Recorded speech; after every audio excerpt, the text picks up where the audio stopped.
Hello, and welcome to The Staffing Show, the only podcast that delivers tools, tips, and tactics from the staffing and recruiting industry's top executives and thought leaders. Today's podcast is brought to you by Staffing Referrals. At Staffing Referrals, we understand the challenges your agency faces every day. From finding high-quality candidates and clients to automating your recruitment process, our platform is designed to help you grow your agency faster. Imagine a world where your agency can automatically build your talent community, improve your recruiters' productivity, and automate manual processes, all the while improving the candidate experience. But don't just take our word for it. Here's what a few satisfied customers have to say. Our referral program boomed after partnering with Staffing Referrals. The technology allows us the tracking, communication, and reporting our traditional referral program desperately needed to unify and expand. Can't imagine our business without it. Are you ready to transform your staffing agency? Let's reduce your dependency on job boards, deliver the experience your candidates expect from a modern business, and turn your talent pool into a competitive advantage. Visit staffingreferrals.com and get ready to grow. Hello, everyone. Thank you for joining us for another episode of The Staffing Show. Today, I am super excited to be joined by Dan Mastro, who is the Chief Vision Officer of Shift Fillers and the President of Oak City Advisors. Dan, thank you for joining me today. Thanks for being on the show. Super excited to have you on. Yeah, no, thank you for having me. Really appreciate it.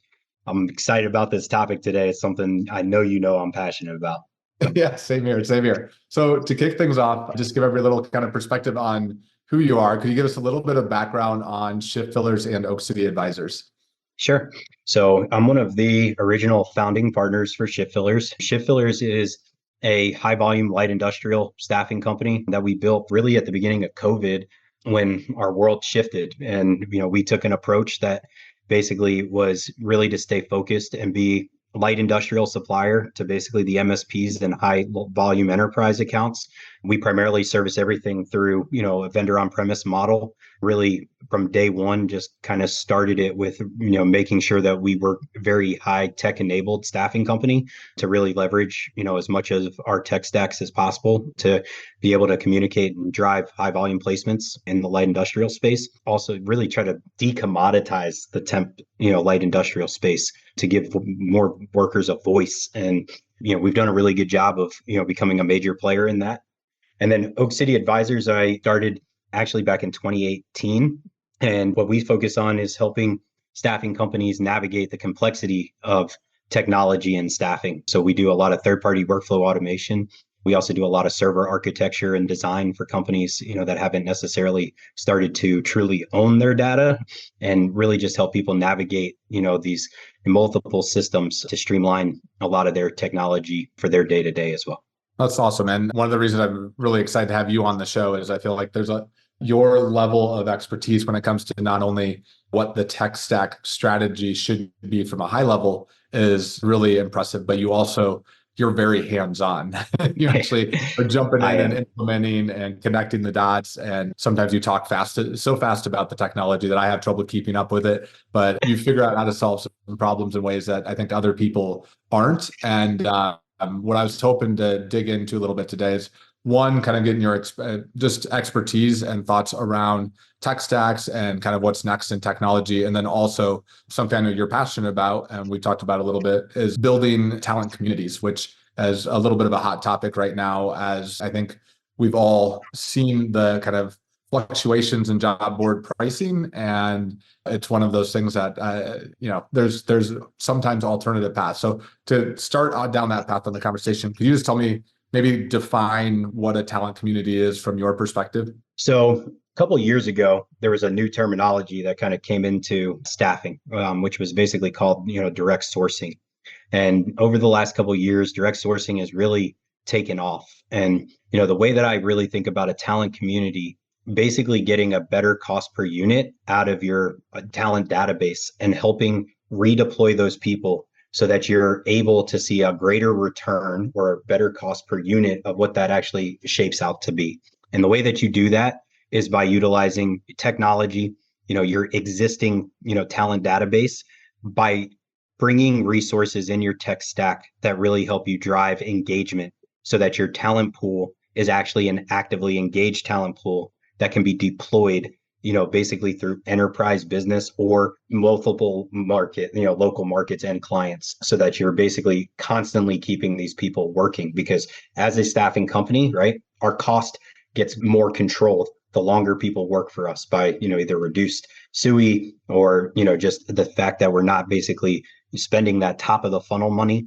And so, really at this point, there's a couple of different versions of progression within direct sourcing. And you're seeing a lot of these companies that adopted it early, which I'm very fortunate. One of the companies that acquired me with Shift Fillers was Raise Recruiting, who's been a very early adopter of this methodology. They're really starting to catch traction within these enterprise accounts, that want to see, either cross-pollination of brands, for example, where they're normally competing in a market. These things allow us to basically help leverage and basically redeploy amongst those brands so that, they're basically, able to really meet the demand. And it's critical when it comes to high volume staffing, especially in saturated marketplaces. I mean, this is obviously a topic that's near and dear to me with staffing referrals, obviously, and something I was excited to have a conversation around. When I talk to staffing agency owners and kind of staffing executives is the learning about the size of their database and then the actual use of the database and the ROI on it. And I think that when you kind of jump into the direct sourcing, it's like, okay, you should for sure be nurturing your database and getting more out of it. I was talking to somebody the other day and they're like, we have 130,000 RNs in our database. And yeah, every job that we place is coming from Vivian or one of the job boards. And it's like, well, wait a second, why not email the people you have? So when I think about the direct sourcing components, like go to them, which you absolutely do. And then the secondary component of that is, what does their network look like? How many people in your database are connected to the people that actually need the job, that are the right fit for the job today, which is where I feel like the adjacency of direct sourcing to talent communities.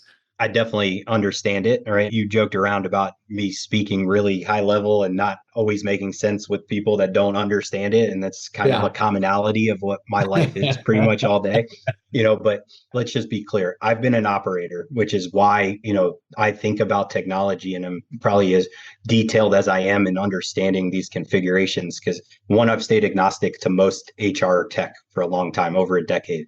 Secondarily, I came out of Randstad, so I got the enterprise side really early on in my career and feel really blessed. That's where I started, but then made that shift like many from corporate to, independent. And when I went independent, right, number one thing was I always joked around, but, just like sales and finance don't always get along, right? One wants to save money, one wants to spend money. It's very similar, obviously, even with TA and finance, because TA is under the gun to, basically meet this demand. And, secondarily, most of the time people want to spend more, in job board or programmatic advertising. And, the reality is, to your point, these job boards that are getting a little bit more expensive and updating pricing, now all of a sudden we're all, trying to navigate, how do we do this without liquidating more margin, right? For me in light industrial, the margins are so small that you really just have to kind of control cost all the time. But most of the time, my TA team is calling me saying, hey, we need more candidates at the top of the funnel. Well, my first question always is, how much have we actually tried to engage what's already in the database? Because between Raise and myself, Shift Fillers has probably close to almost 200,000 candidates in our database right now, 50,000 active app users. Raise is pushing well over 1 million plus in their database, right? There's a lot there. And, we've taken an approach, especially, and I believe that this should be a TA strategy for most agencies today. TA is not just job board and programmatic spend. It's basically, automated referral management and trying to, utilize the existing talent network you've already invested money in, plus job boards, plus programmatic, plus, grassroots, plus, marketplace partners, plus, right? So it's not just one lever in today. It's all of those things that really go into a full TA strategy. But when you execute on that, right, your numbers are multiplying at magnitude. Now it's back to engagement, which is a fundamental, tech stack, area that we spend a lot of time, trying to get creative with. I mean, I think just to kind of add to the importance of this, a couple of things I've heard from our customers talking about staffing and referrals right now for a minute is kind of the risk that you take if you are 100% dependent on job boards over time. And one of the things that we're seeing as a trend is a lot of staffing agencies are coming to us and saying, hey, we're at 10% of our placements come from referrals today. 3 years from now, we want to be at 20%. 5 years from now, we want to be at 30%. And we want to just continue to drive more and more of our placements from referrals or from direct sourcing from our database, basically. The one thing, I don't know why I had never thought of this, but one of our customers was like, it's like, well, I have two options. I can either pay my candidates or I can pay Indeed. Like one builds loyalty and the other one makes Indeed wealthy. So a couple different options there. And I say all of this with, I do think that you need Indeed, and that Indeed is a great platform. I shouldn't be talking so directly against it. So it's a good tool to have out there, and you need to use it from a sourcing perspective. So, no, you definitely do. And, I think, one of the things that tends to be a aspect of direct sourcing, right, is basically utilizing client brand, right? And, a lot of us have really strong client partners, and their brands do carry a lot of weight for us, right? But, typically through this mobile strategy or direct sourcing or just all of the above items, right? There's a lot of things that are kind of, in my world, co-branded. Shift Fillers has what we consider winning moves and why people would want to maybe represent us, and that be a powerful brand within our internal network. But there's other, companies that we support whose brands carry a lot of power in local market. And, really between direct sourcing plus mobile strategy, plus a couple of the other things that we utilize in our technology to kind of make us stand out and be different, is leveraging all of those things. Yeah. And what are some of the, I mean, you've talked about a few of the platforms that you guys use. I think one of the things that a lot of the listeners are always looking for is like, what is in the tech stack, and any advice or tips that you would want to share with everybody that's on today. Yeah, so I can definitely point out a few, that are in the stack overall for us on the Shift Filler side. But, I think a lot of people also want to understand what actually makes a stack, right? So, essentially in my Shift Fillers world, our stack actually starts with a direct sourcing technology called Oply. It's one of the top three. You kind of have Oply, Higher Lever, and Worklom are kind of the standing direct sourcing platforms today. We basically use that from a curation perspective to basically fuel portion of our Shift Fillers top of the funnel from Raise's existing database they use, that system from. Secondarily, we're really then into what we consider an ERP, which is a combination, front office, back office, which would be the equivalent of your Aviantes, Bullhorn, Job Divas of the world, anything that basically blends client relationship manager, applicant tracking system, and what I call mid office, right? And basically, right, most of us then transition mid office, back office, which, combination, you could have some of those standalone ERPs, or you go to more enterprise accounting like QuickBooks or Sage Intacct or those types of things. But in between that, basically ERP and mid office, one of the most crucial layers is communication layer, right? And how we actually communicate. We at Shift Fillers use Sense, but in addition to that, we also have staffing referrals playing a key component for us in automated referral management. And really, we utilize a lot of communication through your tool, plus the combination of Sense, which is really used to once again get into the main component of this, which is engagement, right? Those things, and the easier we make it to communicate both internally, externally, and with clients, is so crucial to essentially what we all call kind of this seamless communication platform. It's the expectation today, especially of a light industrial worker, right? They don't want to spend more than 10 minutes applying for a job. Most of these people have Indeed Quick Apply, and they're applying to 30 jobs at a time, right? Have you seen the new AI where you can have it applies to 200 jobs a day for you? It is. And it's, that's not getting slowed down anytime soon, but for most of us, right, most of that is attract, engage, onboard, deploy. But most companies that let it stop at deploy are missing out on where most of our margin comes from, which is then redeploy, right? And so, for us, we're using all of those things to make sure that we can redeploy quickly. And, I think one of the best statistics that sits for me in Shift Fillers world is beforehand, we're kind of fragmented with the communication layer. When we kind of made those changes between you and Aviante and Sense specifically, our redeploy rate since January of this year is up almost 30%. That's amazing. We just heard stats like that recently from one of our customers who was saying that the time on contract for referrals was we've heard 3x for one light industrial customer, 96% for accounting and finance companies. So it can be pretty significant, which is awesome. That's an actually really interesting analytic too on like the length of assignment, because outside of just our redeploy rate, like our average length of assignment in the same period went from basically 2 weeks to almost 6. It's a really big number when you start actually quantifying it. And this is one of the metrics that I want to bring to the industry to start focusing on. It's the same way it's a SaaS metric, is customer lifetime value by source. But are you looking at candidate lifetime value by source? Are you saying, okay, here's the gross profit for candidates based off of where we got the candidate from? Believe it or not, right now, the main one that we track is actually with your platform on staffing referrals. It's a new addition to the dashboards, which we really appreciate you guys adding. But we definitely see it on at least our.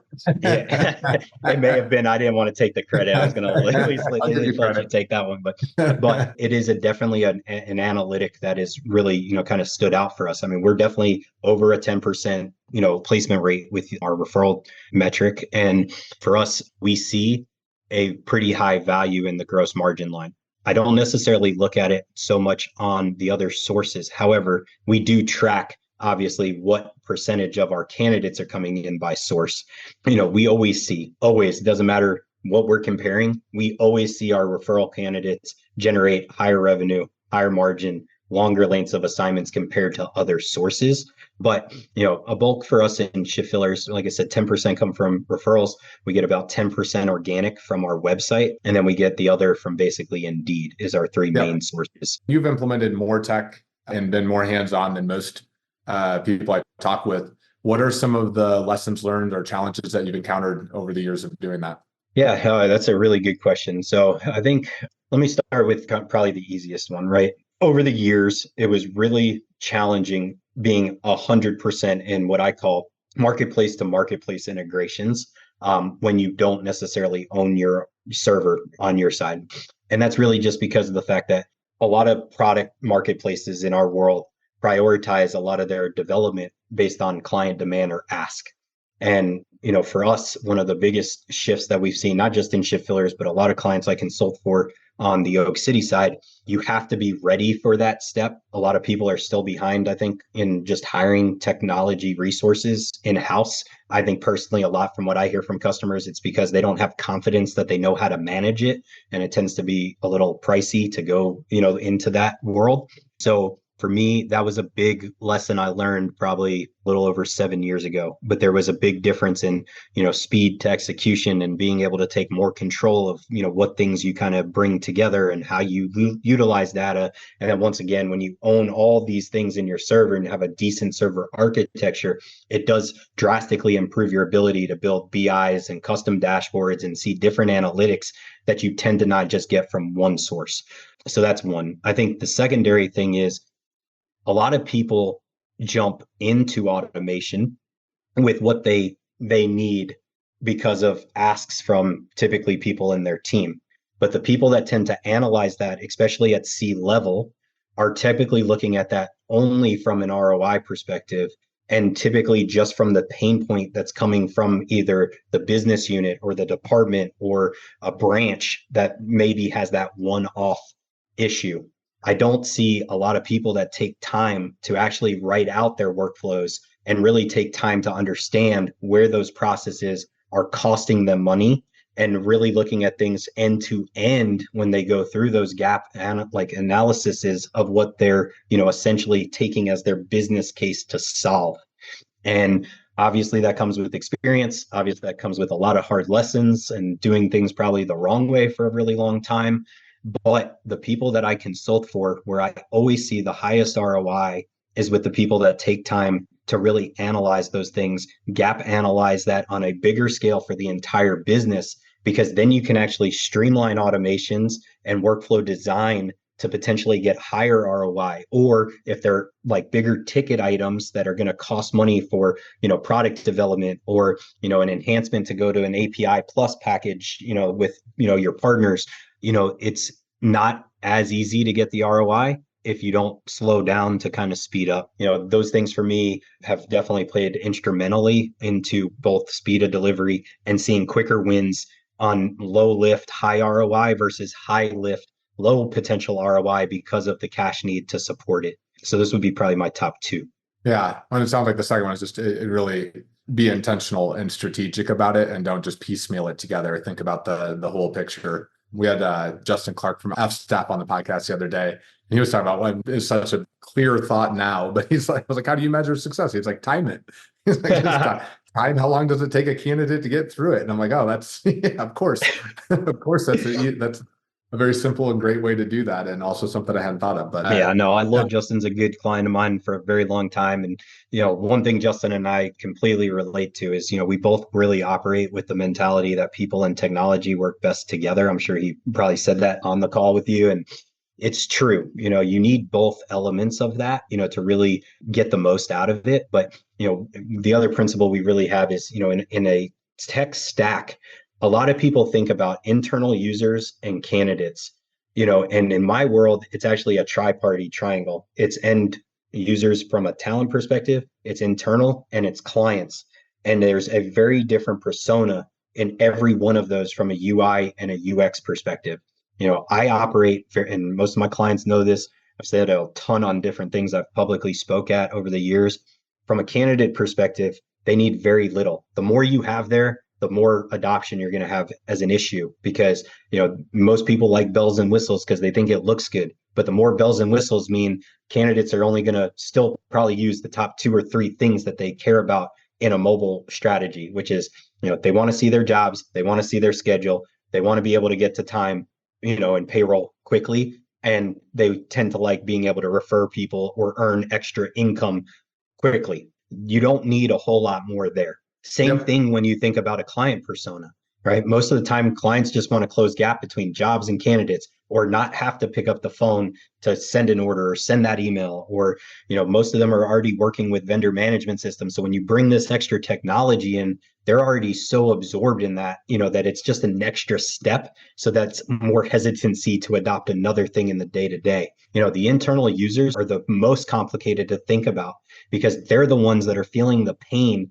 of all those manual things, right? If you go into a branch, for example, how many times a day do you think these offices get called, for payroll questions, call outs, availability, just to ask what jobs are available, even though they're posted 900 different ways, right? Like, that's all admin burden that's coming to your teams, that if, you haven't necessarily gone to, a cloud call center or some type of AI tool or some type of self-service menu, that's all burden coming back to the agency. So, I take a lot of pride, especially in my Oak City side, Shift Fillers as well, but we have built so much stuff out for compliance and like other things that just take a lot of that burden, into more proactive communication internally in native systems like Slack or Teams or Google, right? Like, there's a lot of those things that become possible, through these extended APIs.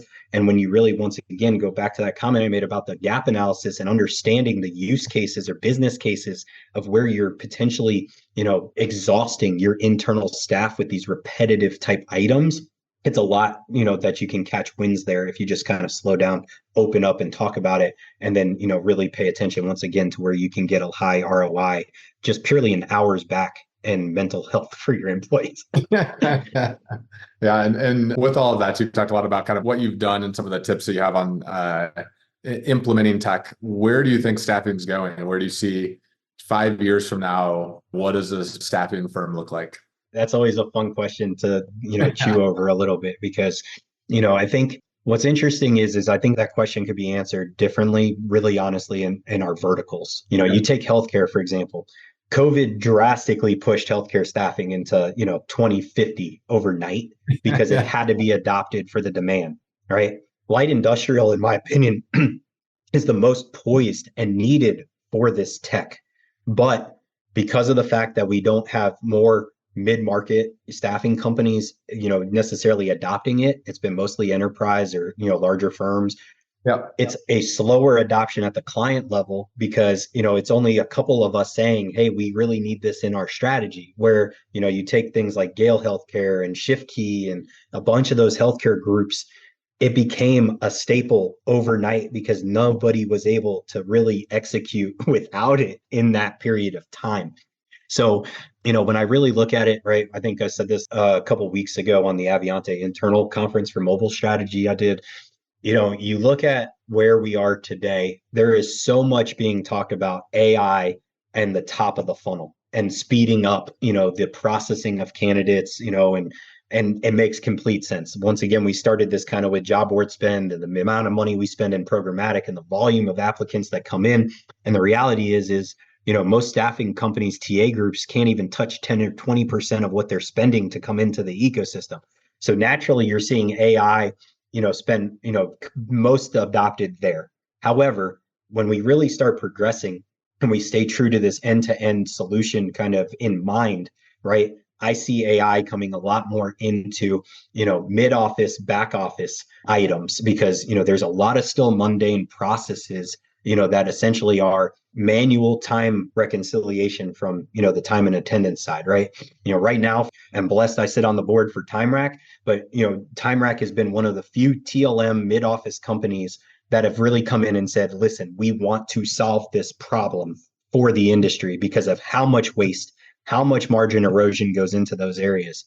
And, once again, when we're really evaluating AI and where AI comes into conversation for ROI, right? Yeah, we get it on the top of the funnel. And if we can process more and get more people to deploy, great. But guess what? If clients aren't ready to intake that much more volume, does it really solve the problem? It doesn't. Right. So you need to see that get now adopted on the client side to be able to actually onboard and intake orientations at those volumes, especially in LI. However, secondarily, we don't really control a lot of this third-party clock. So I see a lot of that progression going into, can we get AI, to evaluate variances between clocks, VMSs, ATSs? And I think those things will really quickly start to adapt because it's the second lowest area to be able to go get more margin back into the business that most of us just don't have great options for today. Yeah, I've actually heard a couple different people talk about that. I think some of the Y Combinator were even saying like some of the biggest opportunities, or they were asking for AI solutions for back office, like boring processes that nobody wants to do, repetitive processes. Like, how can we get AI to go in there and disrupt this? And we're already using automation for it. So I think the other area that we're going to see a lot adopt too. I'm really fortunate. Dan Jaworski is a great friend of mine at Credivera. And, I've got other, people that are really into like velocity network from the blockchain perspective. But, the second area or third area I really see a lot of this, technology advancing is, in an identity and security perspective, right? I joke around, but me personally, for me, I've got 35, 40 systems I see on a daily basis between, everything we've just talked about. I feel like my personal life is Fort Knox in this phone. I'm on, 2FA authentication, SSOs for freaking everything. I got, I spend half my time just copying numbers to unlock XYZ. And, for the average user, let's say for even like a healthcare, person, right?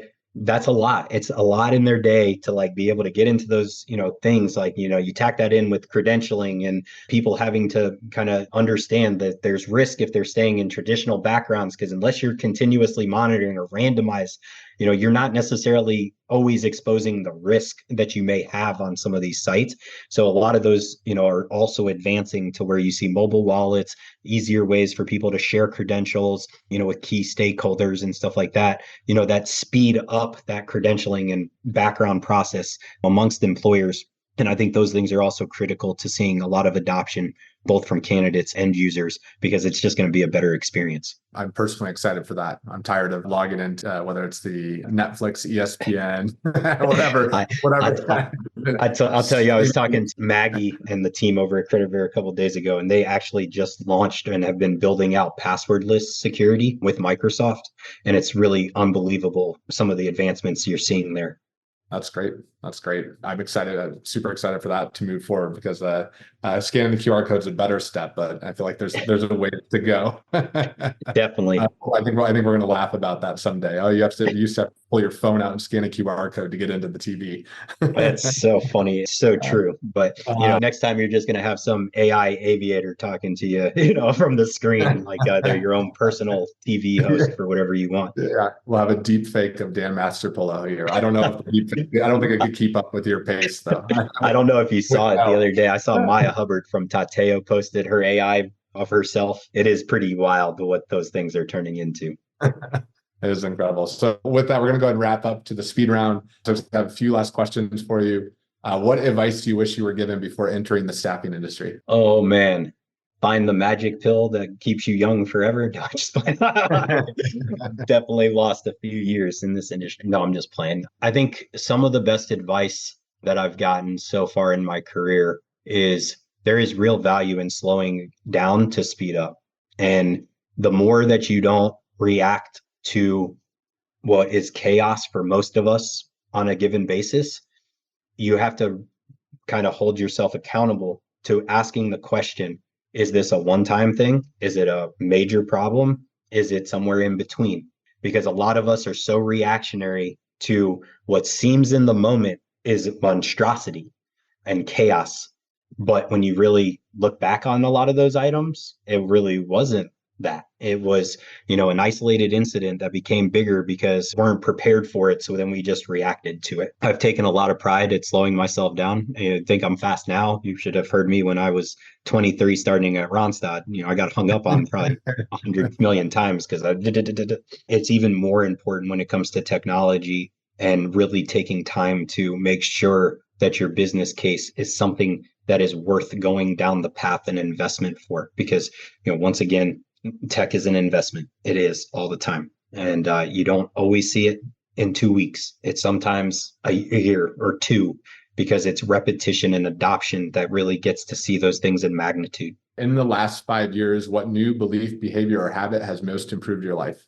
I'm going to probably say something a little untraditional, but I'm also very public with it. I take a lot of pride in my faith. And for me personally, I think in those last 5 years, I've done a really good job of asking myself, is this something my spouse or my faith is okay with in a lot of what I do? And trusting that those things, maybe in those moments, I couldn't see exactly what I was experiencing. But now looking in hindsight, those 5 years, I went through very specific things to be able to be at the level that I am today. And without those experiences and kind of like learning that about myself, I don't know that I would have been able to reflect back on it in the way that I have. That makes me really appreciate it. And it's been, really critical to me staying true to who I am through some really challenging times in the last 5 years. Last question I've got for you is, what book or books have you given most as a gift or have been most influential to you? I'm going to go with probably my top two. The first one is Rhythm from Rhythm Systems. Rhythm Systems is a kind of an equivalent of like Traction and Rockefeller Habits with scaling up and, kind of principles behind those kind of two that are blended. I've done all of them, but, essentially for Rhythm, for me, we use at Shift Fillers, we use Rhythm Systems, technology, and book as kind of our starting point. All three of those are very much geared towards hyper growth companies. And basically, I live in startup world. I've basically been in startups for almost 7 years straight. And when you are thinking about a concept that you're trying to turn into a business, and you need to be able to understand how you get high levels of revenue in a niche, that basically comes with solving problems within that space. And then also setting up your team into a cadence of how to hold yourselves accountable to the things that it takes for companies to get to those levels of what we call hyper growth, which is typically a 10x or higher valuation. It's been instrumental. And I still use almost 10 of the 15 major principles every single day in everyday conversations, both from consulting and internally. The second one is critical conversations. Naturally, as leaders and business owners, right? It's impossible to not be able to have hard conversations, both with, senior leaders, internal staff, partners, vendors, coworkers, people in the market, whatever. But, a lot of people, I think when they get into those conversations, tend to want to automatically get into a defense of why that opposing party needs to convey or, change their mindset to them. And for me, it's actually completely different. It's me trying to understand as a leader why you have the concerns that you have, and making sure you feel comfortable to approach me in those conversations, and, taking time to make sure that you're responding to what those, kind of situations are, and really listening. And that book does a phenomenal job with how to navigate those conversations. That's great advice, Dan, and really good having you on the podcast finally. I think we've talked about it for a while. Any closing thoughts that you have for the audience? I'll close with this. And I think I've said this probably too, and probably 20 times on half these things that I've done. But, first and foremost, thank you for having me. It's always, a pleasure to be able to speak about the things that you can obviously tell pour out of me and are just the passion of my life of this industry. I don't say it enough out loud, but like, I love being able to give back to an industry that's given so much to me in my career. So that's first. The second closing thing is, when it comes to technology and adoption and, starting to, want to explore those things, the reality is since COVID, which is shockingly already almost 4 years ago, it just changed our world to where some of these things are expected from the people we do business with in the staffing industry every day, whether it's candidates, internal employees, or clients. And if you haven't started to adopt outside of just a traditional ATS, or, for some of us, most of us spend a lot of our careers just on spreadsheets, to get started, the quicker you dive in, the quicker you'll see, why these things are catching and why the companies that are essentially in what we can still consider the fastest growing companies of staffing in the industry, and why they're on this trajectory versus a flat trajectory. It's because of the fact that most of us have figured out a way to start adopting it, and you need to essentially, start doing it. And once again, if you're unsure, that's why you have people like me, willing to help start those conversations. So don't hesitate to, reach out or just take the leap of faith, because it's definitely worth it. Awesome. Well, hey, Dan, thanks again for being on. Really appreciate it. Enjoyed the conversation and have a great day. Thanks. Thanks for listening to The Staffing Show. Don't forget to sign up for our newsletter at staffinghub.com to never miss an episode. Until next time.